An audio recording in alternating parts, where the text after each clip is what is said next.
أموال الشعب المغربي. نعم للحرية، نعم للكرامة، نعم للعدالة الاجتماعية. عبركم جميعا نزف تحايا المجد والخلود لكل الشهداء، شهداء الشعب المغربي البطل. يخص بالذكر والحظ شهداء حركة 20 فبراير.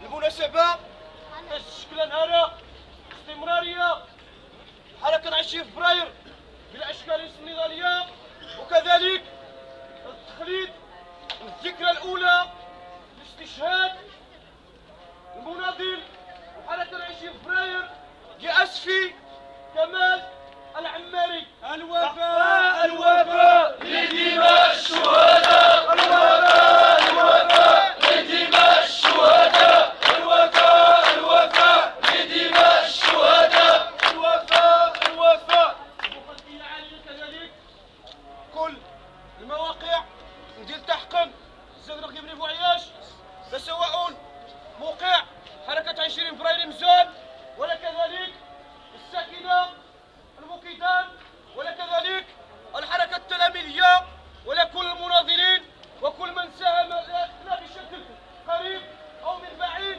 لإنجاح الشكل النضالي ونتيل.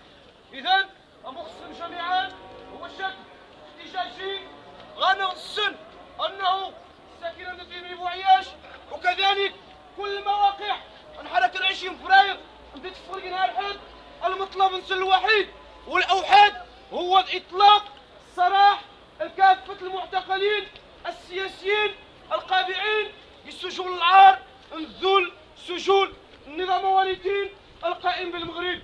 إذن كذلك أمر التجميع أنه 30 معتقل من داخل السجون ديال الحسيمة السن أنه أحكام بدات توصل على الحق نصير شي 5 سنين، شي 4 سنين، شي 3 سنين، شي عامين، لا لشيء إلا لأنهم تواجدوا كسين الهموم الجماهير الشعبية ذاك المنطقة، وكذلك أنه راه نظرا ملف عادل ومشروع ذاتين قندين بن بوعياش لقى أنه مرادين شل المحاكمات أنه وحاكما المفسدين ينشين أقرا الشعب ذاتين وينشين أنه كل ميزانيات والطلاسم دايفة السن إذا تنقى أنه تحياشكم عاليا ذاتين أو شغل كلمة الموقع الحركة 20 فبراير. أذي تفضل وتحية نضالية.